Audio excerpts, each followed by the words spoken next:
Despite having no hands, Abby Hickson is determined not to rely on the help of others. 2 years ago, she developed sepsis, a life-threatening condition where the body's immune system overreacts to an infection and attacks the body's organs.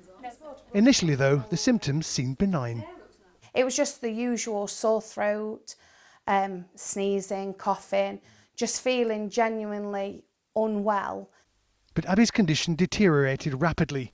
She was rushed to hospital, where after a stint in A&E, she was sent to intensive care, where things went from bad to worse.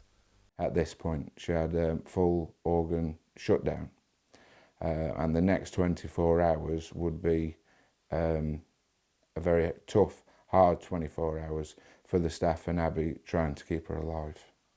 Placed in an induced coma, Abby eventually ended up at Glenfield Hospital in Leicestershire, where they had to amputate much of her arms and both legs below the knee. I've coped with it probably better than I thought I'd ever cope with anything. At the end of the day, I'm a mum to 2 girls, so the forefront of my mind, as soon as I knew what was going to have to happen, is I've got to get back home for my girls. Now, sepsis can be very difficult to detect and all to distinguish from other illnesses. Every year, 48,000 people in the UK die from sepsis. Now the couple's local MP has told the Westminster debate he wants to see a nationwide campaign to highlight the dangers of sepsis in the community and in hospitals. I'd like to see a proper public health campaign so people, like we've had with the stroke campaign, so people can recognise the symptoms straight away, get them into hospital, get a drip on them, get the IVs, get the antibiotics into the body and ultimately save their lives. The symptoms of sepsis are often hard to spot, but if diagnosed early can be treated with antibiotics. The UK Sepsis Trust charity says there are 6 key signs to look out for.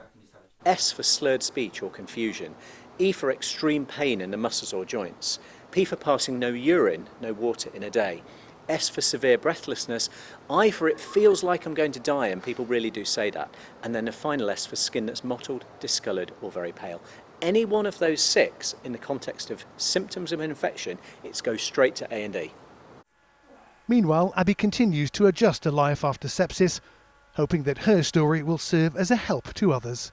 Maybe if my husband had have known that breathlessness, for argument's sake, was a symptom, he may have been able to have said that on the phone to the ambulance, which then they might have come in and thought, could this be sepsis?